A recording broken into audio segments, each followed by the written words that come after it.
Alright. That's Mike. That's Mike. Hello. Bosses ng mga Noipi. Iniimbitahan namin kayo sa Fairfield. At nakakatuwa ito. Bihira mangyari ito. Sana maging every year ng Itbulaga rito. Kung pwede lang. Sana let's have fun lang together. At mabuhay tayong lahat. Magsaya. Yun ang pinakamalagang gawin natin. Magandang araw po mga Dabbercats dito sa Australia. Saan mang parte kayo ng Australia o magkita-kita po tayo sa Grand Fiesta Cultura. Kita-kits Dabbercats. As alam nyo na, masaya po, promise! Sa Fairfield Showground. Hello! Say ho! Ayan, napugs ko iibigan ko lahat ng mga friends natin, mga Filipino friends natin dyan. O isang masayang show po yan ng Itbulaga. Kaya mga Dabbercats, punta na! Sugod, Sydney! Mga Dabbercats, it is so nice to be here in Australia and we hope that you have a good time with us. Hello po mga Dabbercats dito sa Sydney, Australia. Si Riza Benedicto ko at ini-invite ko po kayo lahat na samahan kami makisaya at magsama sa Grand Fiesta Cultura sa Fairfield Showground. Excited na po kami maghalin ng 1,000 isang gawa. Hi mga Dabbercats! Kita po tayo sa Sugod Disney. Sydney pala, Malaysia ha! Fairfield Showtime! Showground? Fairfield Showground sa Sydney. Ayan, kita po tayo mga Dabbercats. Medyo short lang. Basta na! Salamat! Malamig daw! See you mga Dabbercats! Kita-kits! Yo guys, it's your Pusingero Colobos. Ito na nga guys, araw na ngayon ng linggo guys at ito ang ating pinaka-iintay na araw dahil ito ang 35th Fiesta Cultura. Ayan guys, so kasama natin ang Dabbercats at andito ngayon ang Itbulaga dito sa Sydney, Australia, live in Sydney. Kasama natin ang magagandang actor guys ng Dabbercats. Kaya we're so excited dahil kami i-part ng production or sabi natin we are the dancer ng Itbulaga guys. So kasama mga Philka kids or Philka youth as well. At ito na nga ating mga artists na nag-rehearse sila guys. So ano pa bang iniintay nyo guys? Oh ayan, di ba? Pack! So just scan QR code to buy your tickets and you can also buy your tickets outside again guys. Kaya kita-kita tayo, huwag kayo mag-palampasin guys.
Sumabay sa takbo ng tutukan, tayo'y magsayawan.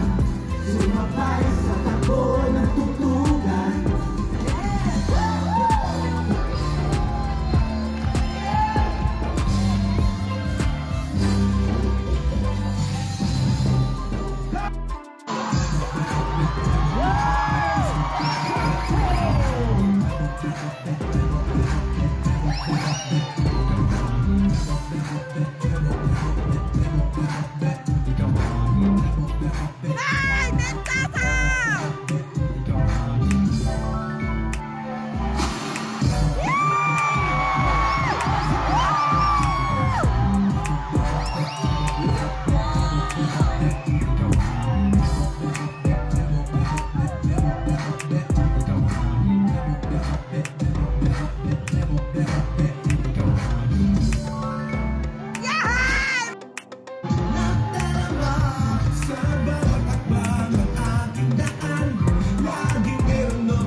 Ilang mga magandang binibini na taga Melbourne. Bumiyahin na siya. Dala yung mga maleta nila.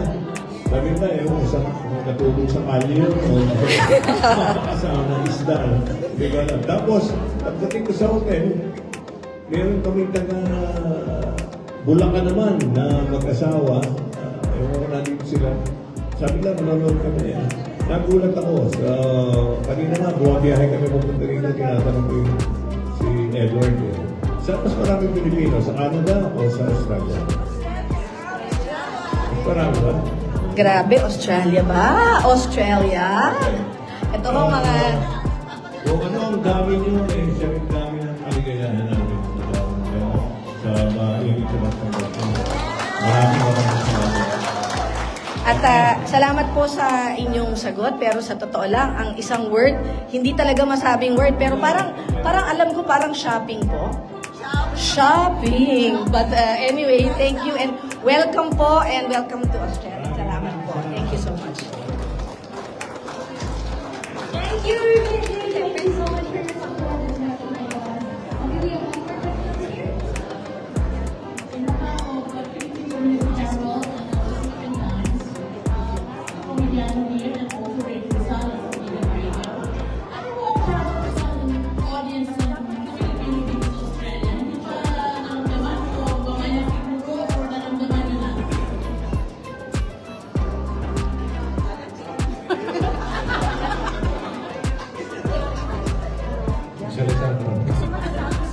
Tulad yung sinabi ko kanina, apat po naman ako yata dito.